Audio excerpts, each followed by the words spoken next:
Hello students, good morning, welcome all of you. कल हमने हमारा टॉपिक छोड़ा था पद परिचय में, और पद परिचय में हम पहुंच गए थे। बेकारी पद परिचय हमने समाप्त कर लिए थे और आज हम आगे बढ़ाएंगे बेकारी पद।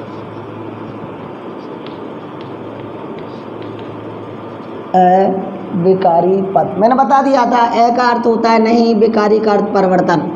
कि बेपद जिनमें लिंग वचन कारक काल आदि के आधार पर परिवर्तन नहीं होता वो अविकारी कहलाते। बोले तो संस्कृत में जिन्हें अव्यय कहा जाता है। ये 4 प्रकार के होते हैं, कल बता दिया था, फिर भी एक बार देख लेते हैं। नंबर 1 था क्रिया विशेषण, नंबर 2 था संबंध बोधक अव्यय,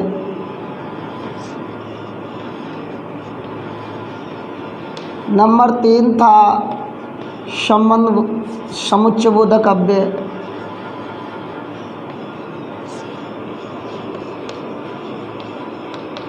और नंबर 4 था विस्मयादि बोधक अव्यय।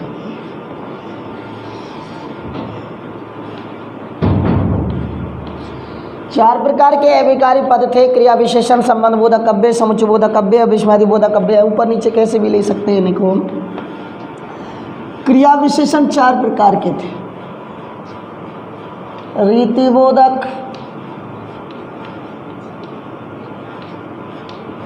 काल बोधक, स्थान बोधक,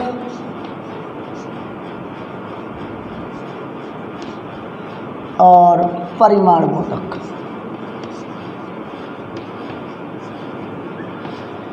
अब आज के वीडियो में अपन देखेंगे कि अविकारी पद किसे कहते हैं, अविकारी पद के जो प्रकार हैं उनकी परिभाषा क्या है, उनके प्रकार क्या है, उन प्रकारों का वाचक शब्द क्या क्या है, और जब अपन पद परिचय करते हैं तो किन किन शब्दों का यहाँ रूप देखा जाएगा, वो सारी चीज़ें आज अपन देखेंगे।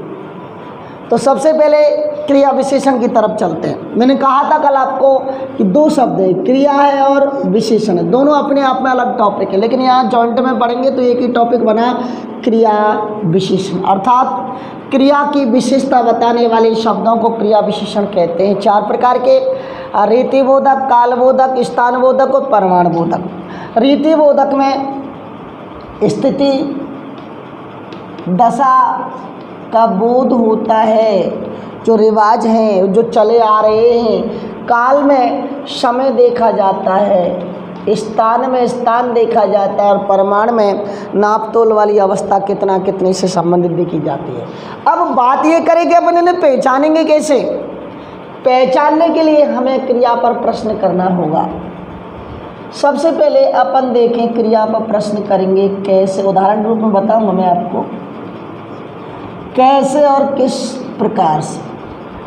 कैसे और किस प्रकार से।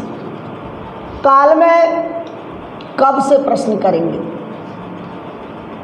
स्थान में कहाँ से प्रश्न करेंगे, और परिमाण में कितना कितनी से प्रश्न करेंगे। अब पहले तो मैं पद परिचय के ना देख करके पहले तो ये देख लेते हैं क्रिया विशेषण में। जैसे मैं एक उदाहरण लिखूं, बाजार में पुस्तकें धकाधक बिक रही हैं।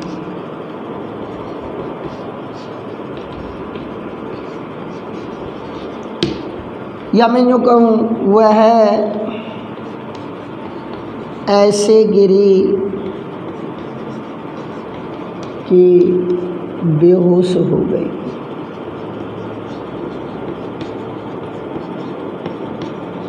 अब देखें इन दोनों वाक्यों में, इन दोनों वाक्यों में क्रिया देखना, बिकना और गिरना।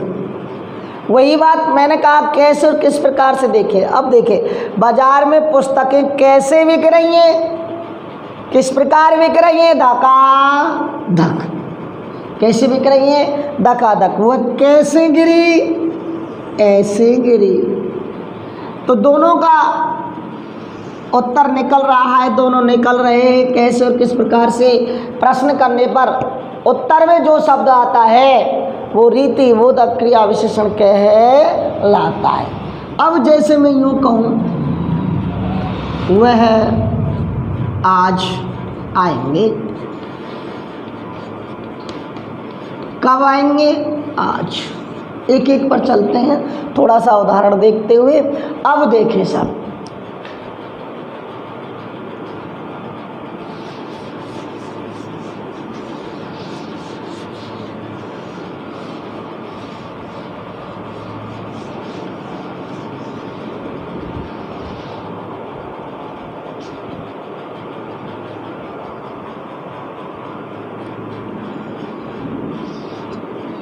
क्रिया विशेषण पद का परिचय देते समय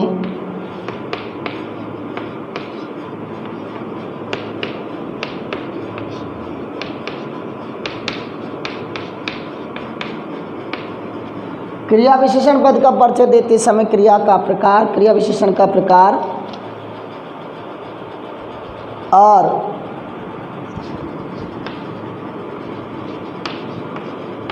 स्थिति या विशेषता का बोध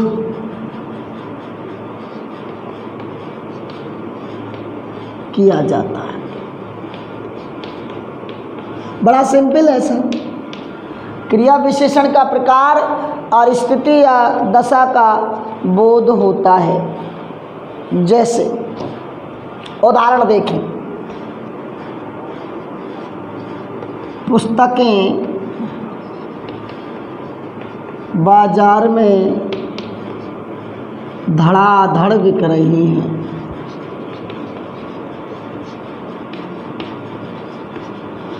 धड़ाधड़ पर प्रश्न वो अंडरलाइन है और उससे पूछेगा इसका पद परिचय कीजिए। तो वही बात आ जाएंगे अपन पुरानी बातों पर, लिख दिया धड़ाधड़ बराबर का चिन्ह। तो सबसे पहले क्रिया विशेषण का प्रकार देखिए। तो कैसे बिक रही है? धड़ाधड़। तो रीति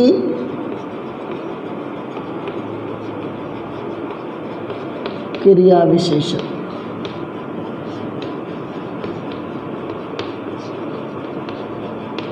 रीतिबोधक क्रिया विशेषण। अब देखें, बिकना क्रिया की विशेषता बता रहे हैं, बिकना क्रिया की रीति बता रहे हैं या विशेषता बता रहे हैं कि किस प्रकार बिक रही है।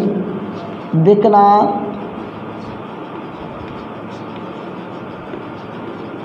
क्रिया की रीति बता रहे हैं।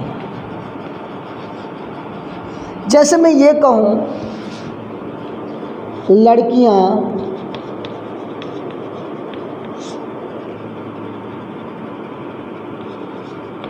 छत के ऊपर खड़ी हैं। ऊपर देखें, वही बात यहाँ देखो ऊपर। अब मैं यूँ कहूँ किस प्रकार खड़ी है तो प्रश्न नहीं बन रहा। मैं यूँ कहूँ कब खड़ी है तो ये भी नहीं बन रहा। अब देखो कहाँ खड़ी हैं, तो मैंने आपसे कहा था कहाँ से प्रश्न करने पर जो भी शब्द आता है वो कौन से क्रिया विशेषण का होता है? कौन सा होता है? स्थानवाचक। कौन सा होता है? स्थानवाचक। बताया था आपको कालवाचक, कालबोधक, स्थानबोधक, रीतिबोधक और परिमाणबोधक। तो अब देखो कहाँ खड़ी है? ऊपर। कहाँ प्रश्न आया? ऊपर।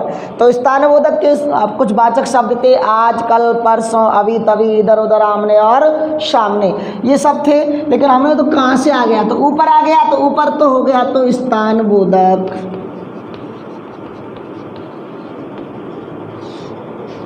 क्रिया विशेषण।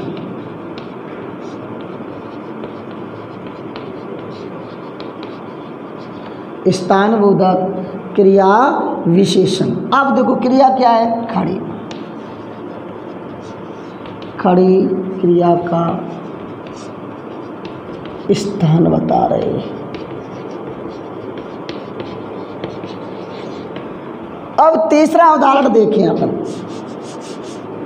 सलोनी के पापा आज आएंगे, और आज पर लगा दिया। कब आएंगे? आज आएंगे। मैंने कहा था क्रिया पर जब कब से प्रश्न पूछने पर जो भी शब्द आता है वो कालबोधक क्रिया विशेषण कहलाता है। इसके भी वाचक शब्द थे आज, कल, परसों, अभी, तभी, आदि।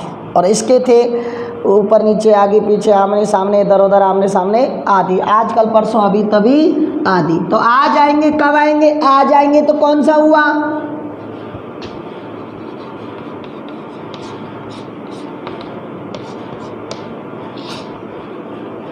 कालबोधक क्रिया विशेषण।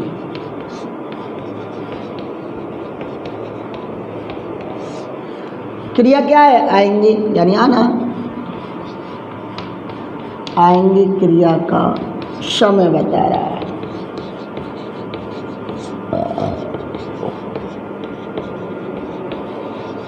आएंगे क्रिया का समय बता रहा है। उदाहरण आप देख चुके हो सब। अब मैं लिख देता हूँ एक चौथा उदाहरण, क्योंकि 4 प्रकार हैं तो चारों के एक एक उदाहरण तो होने चाहिए ना। सोहन दूध कम पीता है। पीना क्रिया, कितना पीता है? कम पीता है। कितना और कितनी से प्रश्न करने पर शब्द जो भी आता है वो परिमाणबोधक क्रिया विशेषण कहलाता है। अब देखो, कम पर अंडरलाइन लिखी हमने, कम लिख लिया। परिमाणबोधक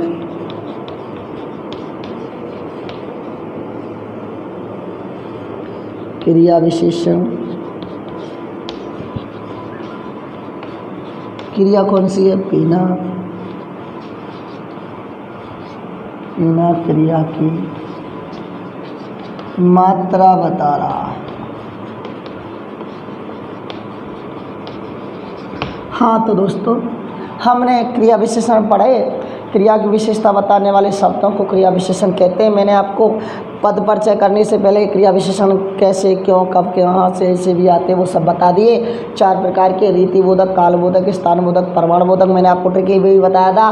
क्रिया पर कैसे और किस प्रकार से प्रश्न करने पर जो भी शब्द आता है वो रीतिबोधक, कब से प्रश्न करने पर आता है तो कालबोधक, कहाँ से प्रश्न करने पर आता है तो स्थानबोधक, और कितना कितनी से प्रश्न करने पर आता है तो परिमाणबोधक क्रिया विशेषण आता है। अब देखिए, बता दूं,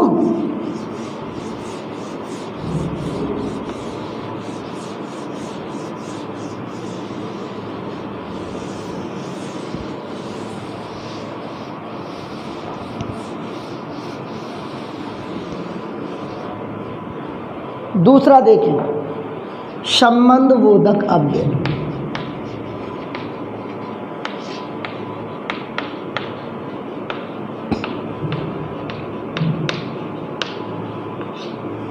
संबंध का बोध कराने वाले जो वाचक शब्द होते हैं, जैसे संबंध में तो का, की, के, ये लगे मिलेंगे, वो संबंध बोधक अव्यय कहलाते हैं। अब देखें,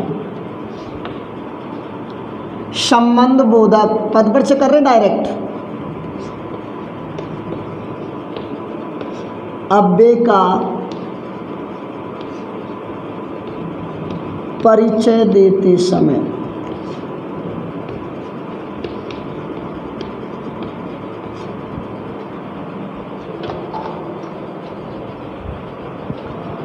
संबंध बोधक अव्यय का परिचय देते समय संज्ञा और सर्वनामों का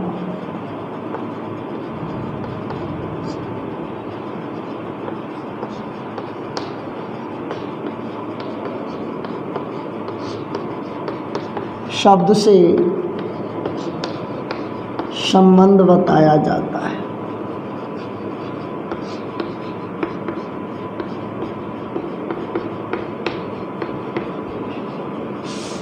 अब इसके वाचक शब्द और भी हैं जिनसे हमें पता लग जाता है कि संबंध बोधक है। जैसे मैं वाचक शब्द लिख देता हूँ।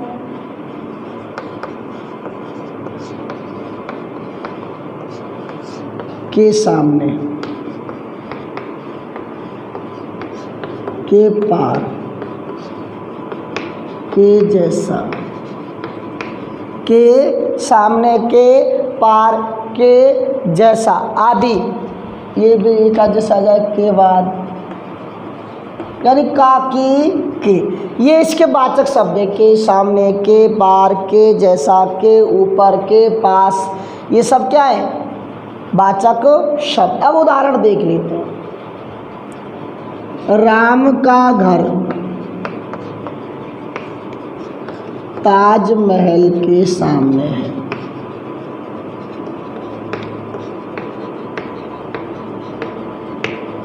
के सामने पे हमने अंडरलाइन लगा दिया, के सामने पर हमने अंडरलाइन लगा दिया। अब यहाँ लिख लेंगे के सामने।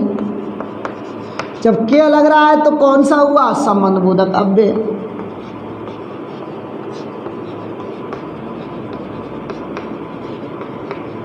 अब ये जो के सामने कौन सी संज्ञा का स्थान अपना संबंध बता रहा है? ताजमहल।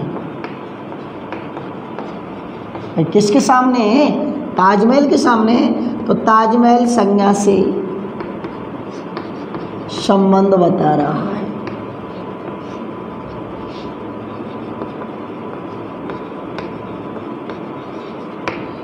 ताजमहल संज्ञा से संबंध बता रहा है। एक उदाहरण और देख लेते हैं। घर के सामने, किसके सामने? घर के सामने। बगीचा के सामने, अंडरलाइन किया, लिख लिया,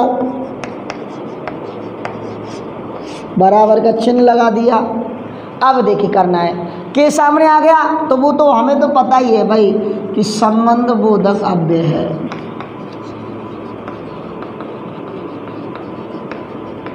संबंध बोधक अव्यय है। अब देखते हैं कि कौन सी संज्ञा का इसमें संबंध बता रहा है। तो डायरेक्ट दिख रहा है किसके सामने है? घर। तो घर संज्ञा से संबंध बता रहा है।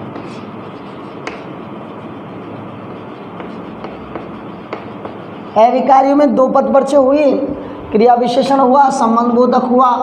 अब अपन आज इस टॉपिक को अपन समाप्त कर लेते ना, और अपन अब चलते हैं समुच्चय बोधक अव्यय की तरफ।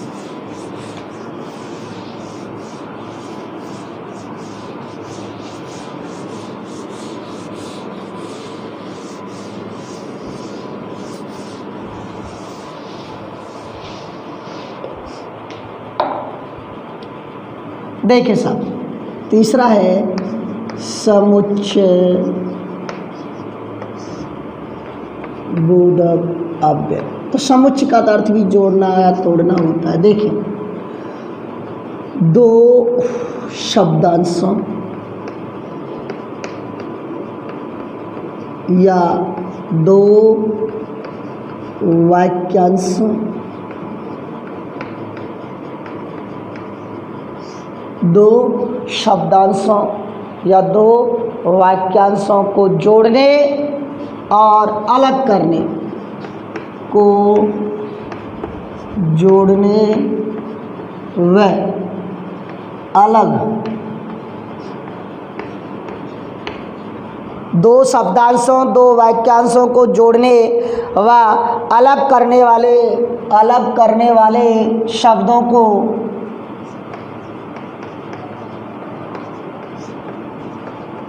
समुच्चय बोधक अव्यय कहते हैं।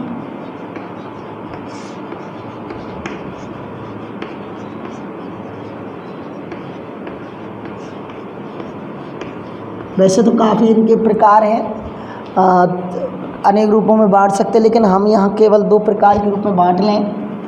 ये दो प्रकार के होते हैं, कोर्स के हिसाब से। नंबर 1 समुच्चय बोधक अव्यय, संयोजक समुच्चयबोधक अव्यय जो जोड़ने वाले होते हैं। और नंबर 2 विभाजक जो अलग करने वाले होते हैं।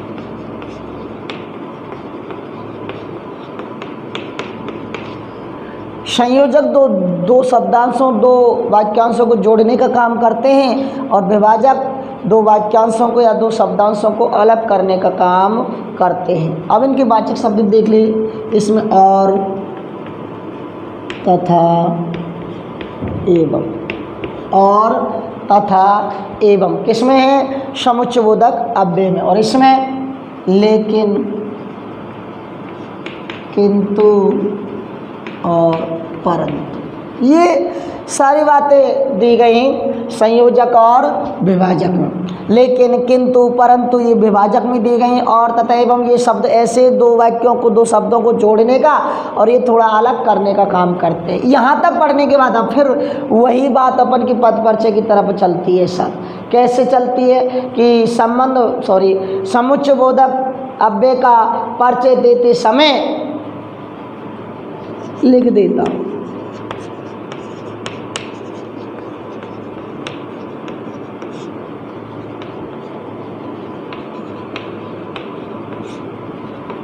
परिचय देते समय प्रकार अर्थात कौन सा समुच्चयबोधक है, संयोजक है या विभाजक, और इसके कार्य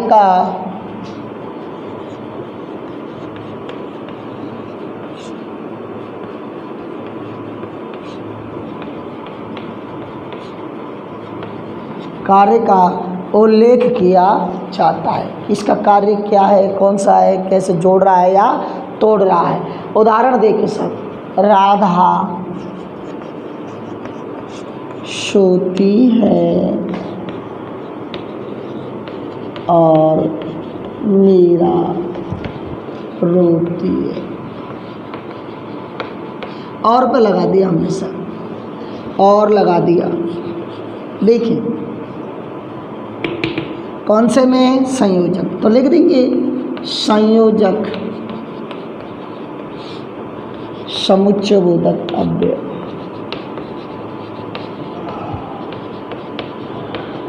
विकारी सरल है, विकारी थोड़ा कठिन है। समुच्चयबोधक अव्यय। अब दूसरा प्रकार क्या दिया? इसके कार्य का उल्लेख किया जाता है। अब जब समुच्चयबोधक में हमने संयोजक लिख लिया तो कार्य क्या है इसका? कि दो वाक्यों को जोड़ने का कार्य कर रहा है।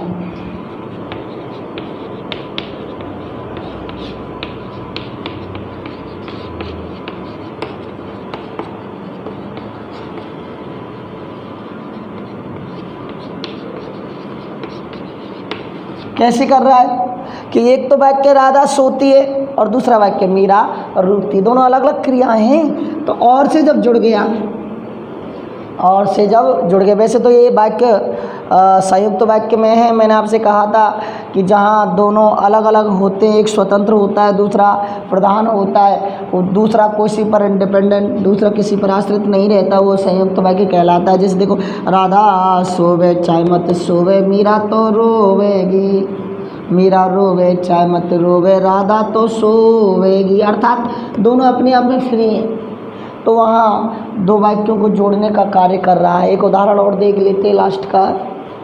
शीला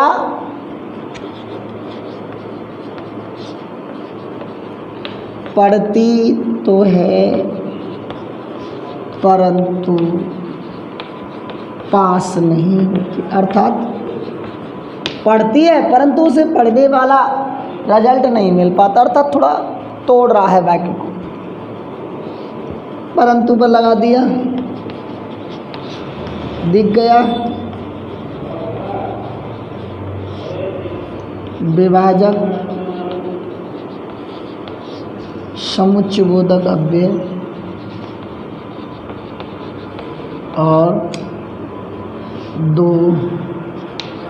अब देखें, अब समुच्चय संयोजक था तो जोड़ रहा था, तो विभाजक होगा तो दो वाक्यों के अलग होने का कार्य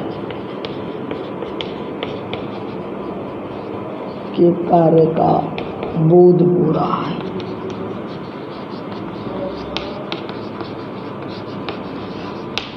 बोध हो रहा है। आप इसे आराम से देख लें, उतार लें। बहुत सिंपल है अभिकारी पद।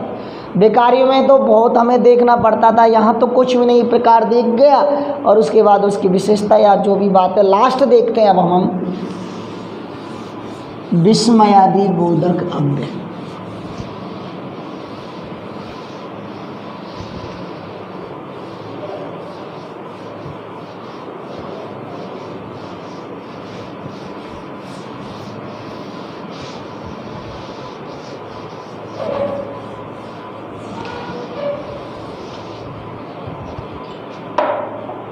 विस्मयादि बोधक अव्यय।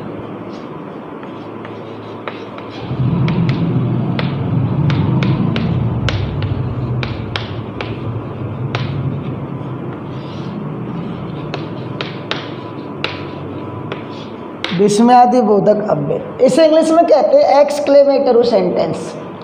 दोस्तों बड़ा इम्पोर्टेंट है। कहते हैं हिंदी में, जहाँ हमारे इस वाक्य में इस ये चिन्ह जहाँ लगता है, ये कहते हैं चेहरे के हाव भाव। जैसा बोला जा रहा है, जैसी सिचुएशन है, जैसी कंडीशन है, उस स्थिति के अनुसार चेहरे के हाव भाव बदल जाते हैं साहब। अब जैसे मैं ये कहूँ कि मान लो कोई शब्द आया हाय। अब हाय दुख का सूचक है। अब जब दुख होगा तो चेहरा दुख जैसा ही होगा। अब मान लो कोई मर जाता है और किसी ने पूछा भाई क्या हुआ, तो अपन शब्द जैसे ये बोल रहा है हमने, हाय वह मर गई, तो अपन इसे हंसते हंसते थोड़े बोले हाय वह मर गई। इससे ऑटोमेटिक रूप में हमारा चेहरा बिल्कुल दुख से भर जाएगा और हमें इस तरह से बोलना पड़ेगा, हाय वह मर गई। तो जहाँ चेहरे के हाव भाव जैसे सिचुएशन, कंडीशन, स्थिति है उसके अनुसार बदल जाते हैं, वो विस्मयादि बोधक अव्यय कहलाते हैं। अब इसमें देखो, हर्ष,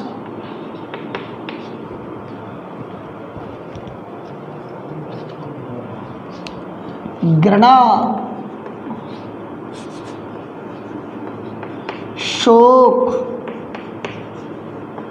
आश्चर्य, सावधान आदि भावों का बोध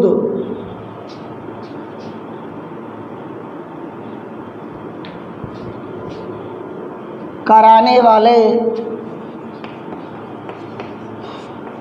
शब्दों को विस्मयादि बोधक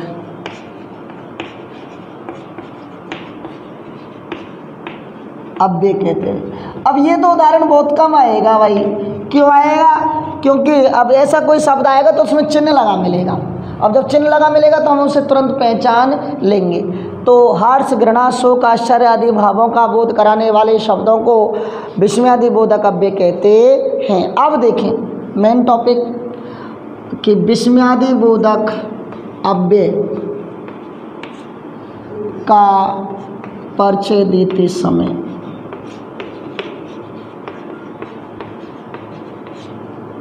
प्रकार और उसके भावों का बोध कराया जाता है। कैसा भाव है, हर्ष का है या दुख का है या आश्चर्य का। उदाहरण देखें आप एक आध दो, उसके बाद अपन इस टॉपिक को समाप्त करते हैं। पहले तो मैं शब्द लिख देता हूँ कौन कौन से हैं। जैसे हर्ष के लिए तो अपन यूज करते हैं होर्रे। क्या करते हैं? होर्रे। इंग्लिश में भी बोलते हैं ना, HURRAH होर्रा। शोक के लिए बोलते हैं हाय। घृणा के लिए बोलते छी। क्या बोलते छे, और आश्चर्य के लिए बोलते ओ या अरे। ये वाचक शब्द आएंगे साहब, तो ये हमें जहाँ लगे मिल जाएंगे हम तुरंत पहचान लेंगे कि कौन सा चिन्ह कौन सा है। अब देखें अरे, उदाहरण देखें, अरे भिखारी गाड़ी में घूम रहा है।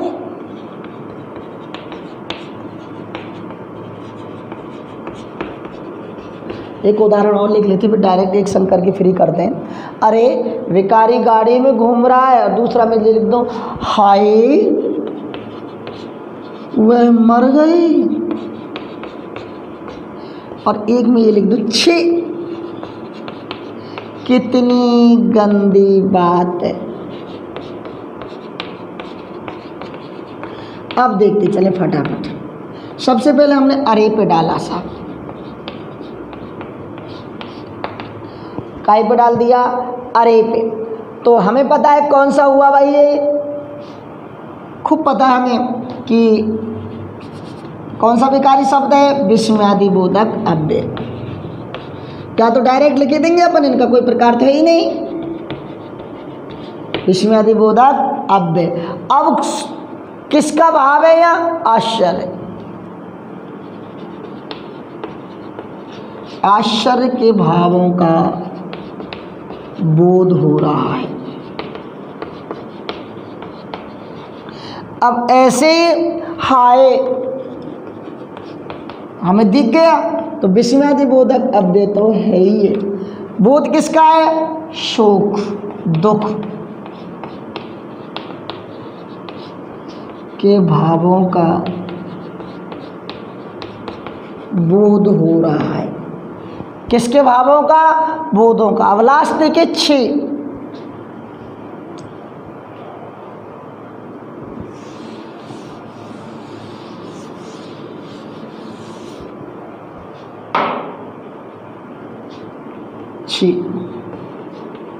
खूब पता है हमें कि विस्मयादिबोधक अव्यय है।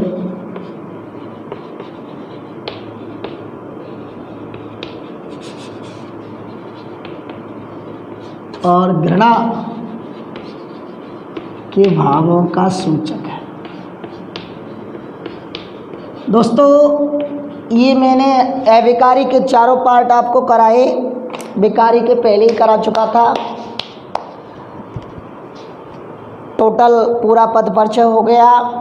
मैंने अपनी तरफ से पूरा सब कुछ अच्छी तरीके से बताने की कोशिश की है। फिर भी कोई चीज़ कम समझ में आ रही हो तो प्लीज़ मुझे कमेंट्स करके बताएं। वीडियो को लाइक करें, शेयर करें, सब्सक्राइब करें ज़्यादा से ज़्यादा, ताकि ज़्यादा से ज़्यादा आपकी कमेंट्स हमें प्राप्त हों, चैनल ज़्यादा से ज़्यादा बढ़े और आप पढ़ते रहें, स्टे रहें, सेफ रहें होम अपने घर पर, और ज़्यादा से ज़्यादा अपनी तैयारी करते रहें। अगले वीडियो में मैं आपको लेके आऊँगा शब्द शक्ति। तब तक के लिए धन्यवाद।